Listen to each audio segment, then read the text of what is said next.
right, here we have an Amazon box, and inside was some filler paper. You can see. And a huge box.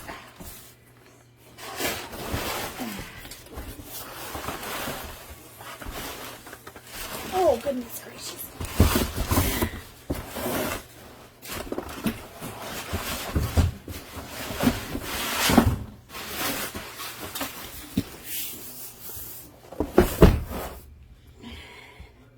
Which says SEIRIONE shoe rack.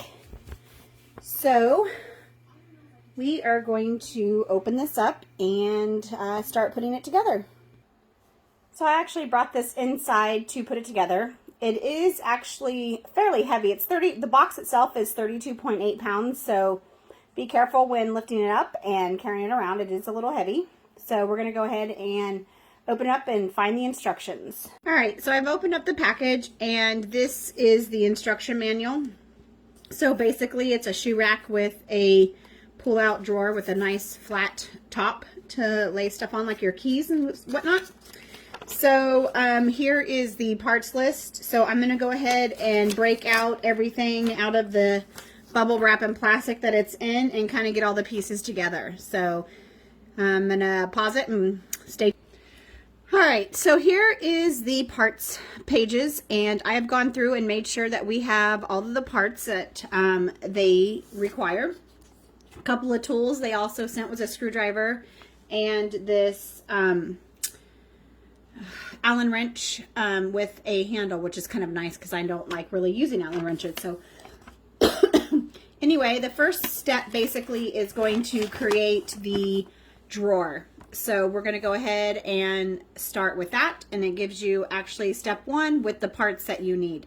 So we're going to go ahead and do that and put the one, which is the back side panel, to the side parts number 2 and 3, which is left and right side panel. So we're going to go ahead and do that. Just wanted to show you real quick. Again, they said that part number 1, which is the back panel, the back panel and the front panel look very similar. The difference is the back panel has these notches out of it, because I have tried to find, they have not numbered or labeled the parts at all that I can find. Normally they're stamped or stickered on, but you can definitely tell that the back panel has these notches in it based on the picture that they show here. It's a notched piece. So now we know that that is the back panel. Okay. Okay, so I have the first section done. So now the next step is basically inserting the bottom of the drawer, which is just basically, I'm not even sure, it's not flimsy, it actually is solid, so it's not like cardboard, but it's not wood. I'm not quite sure, but it's like maybe 1/8 of an inch, can't really tell.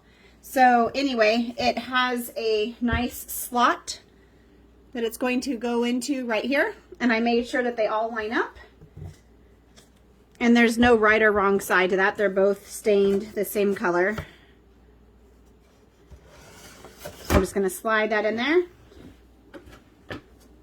secure it, and so the next step is putting the front face on it. So we're going to go ahead and do that, and that is here.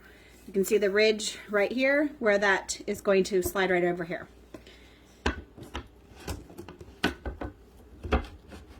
And then I will secure those with the screws.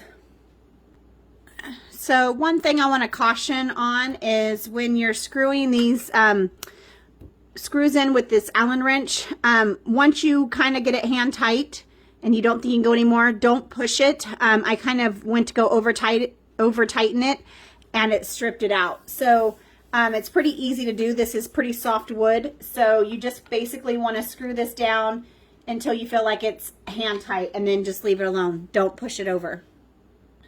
So step 4 is taking the drawer that we created, or the box, and we're going to put the lid on it, and this is going to be done with hinges.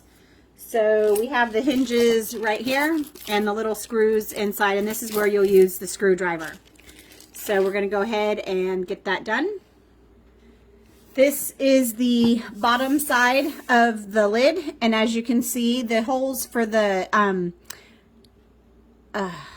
hinges are already pre-drilled, so that way you know that you're sticking them in the right spot and on the right side.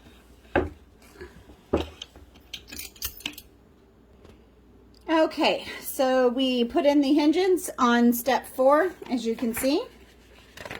And now step 5 is going to be putting in the side legs and then attaching the 4 shelves. So we're going to go ahead and do that. Okay, so I have the left side of the shelf already put in. So now the not the last step, but the next step is putting the right leg on. So that is step 6. So we're going to go ahead and put the right leg on with all of the screws. So the last part of step 6 is to put these little textured pads on the bottom of the feet to prevent them from sliding or scratching your floors. So we're going to go ahead and do that. And then after that, the last and final step is to put the hinge that holds the drawer up, which is step 7. So we'll go ahead and do that. So here is the shoe rack all set up filled up with my daughter's shoes and the little drawer. Plan on using this for setting our keys and mail and keys on, just so we can have them right by the door. So there you have it. Looks great, and hope you enjoyed this video. Thanks for watching.